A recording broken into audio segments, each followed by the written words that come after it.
मान लो तुम्हारा first day है एट स्कूल या एट कॉलेज।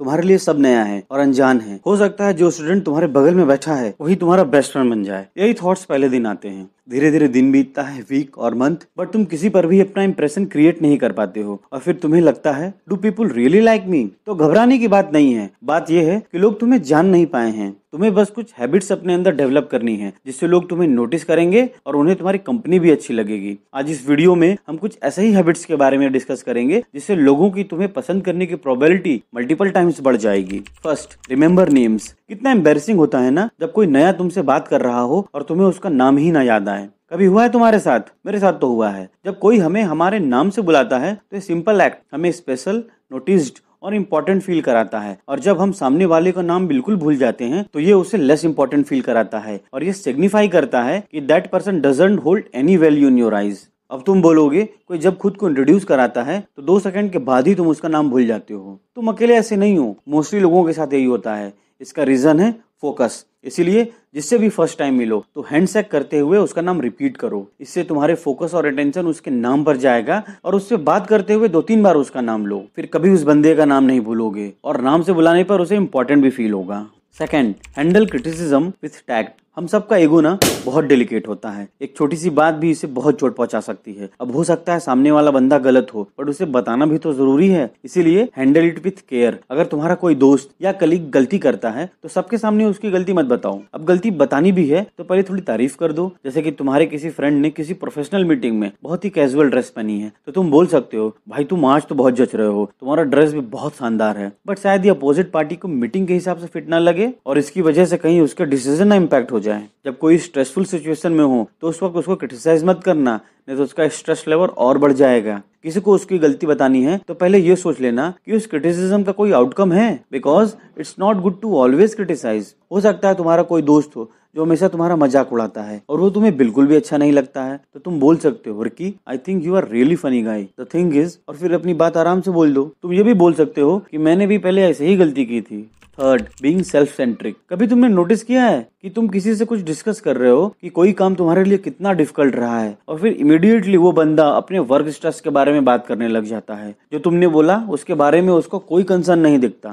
सेल्फ सेंटर्ड लोगों में एम्पैथी बहुत कम होती है। वो दूसरों के व्यूज, बिलीव्स और ओपिनियन को बिल्कुल साइड पर रख देते हैं और उनके लिए सिर्फ उनके बिलीव और ओपिनियन मायने रखते हैं। इससे सामने वालों को बुरा लगने लगता है और फिर वो ऐसे बंदे को अवॉइड करते हैं। सेल्फ सेंटर्ड लोग हर काम अपने टर्म्स पर करते हैं। उनको तुम्हारी नीड्स, डिजायर से कोई मतलब नहीं होता है। अगर किसी रेस्टोरेंट जाना है तो उस रेस्टोरेंट को सेलेक्ट करेंगे जो उनको अच्छा लगता है। तुम्हें वहां जाना है कि नहीं उनको उससे कोई मतलब नहीं। इसलिए लाइफ में हमें ऐसा नहीं बनना है, बल्कि ऐसा बनना है जो खुद भी कहे और दूसरे की भी सुने। Fourth, listening to others. अब तुम्हारा कोई दोस्त या कलीग होगा जो हमेशा खुद के बारे में, उसने क्या किया है, उसकी हेल्थ, आइडियाज के बारे में बात करता होगा और दूसरों को बोलने तक नहीं देता होगा। लोगों को अच्छा लगता है जब वो खुद के बारे में बोलते हैं, बट जब वो हमेशा ऐसा करते हैं तो लोगों को उनकी बातों से उनका ईगो दिखता है और नेक्स्ट टाइम वो ऐसे बंदे से मिलना अवॉइड करते हैं। एक गुड लिसनर के बहुत एडवांटेज भी होते हैं। सामने वालों को अच्छा लगेगा तुमसे बात करना, बिकॉज सबको अच्छा लगता है कि कोई उनको सुने। ये फीलिंग ऑफ बीइंग वांटेड देता है। तुम जितना लोगों को सुनोगे तुम उतना उनको अच्छे से जान पाओगे कि हु दे रियली आर, जो again will benefit you. Being a good listener, तुम लोगों को समझ पाओगे, उनकी नीड्स जान पाओगे, जिससे तुम्हारी ही पॉपुलैरिटी बढ़ेगी। Fifth, keep calm.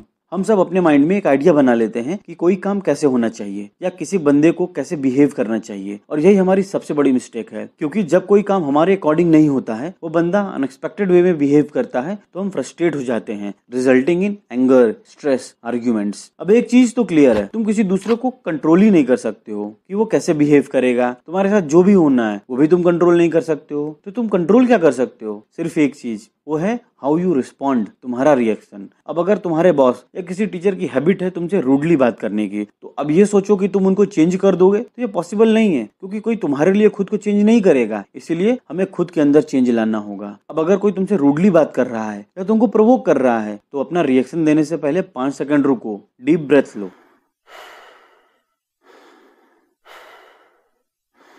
तुम्हारे ब्रेन को टाइम मिल जाएगा to assess the situation and take the right decision. किसी के बिहेवियर को पर्सनली मत लो। आइडियल सिचुएशन की कल्पना करना छोड़ दो, क्योंकि जब एक्सपेक्टेशंस पूरी नहीं होती है ना, it will hurt only you. हो सकता है सामने वाला किसी डिफिकल्ट फेज से गुजर रहा हो, उसको एम्पैथी दो। तुमने खुद को काम रख लिया इन डिफिकल्ट सिचुएशन, तो तुम्हारे चाहने वालों की नंबर बढ़ जाएगी।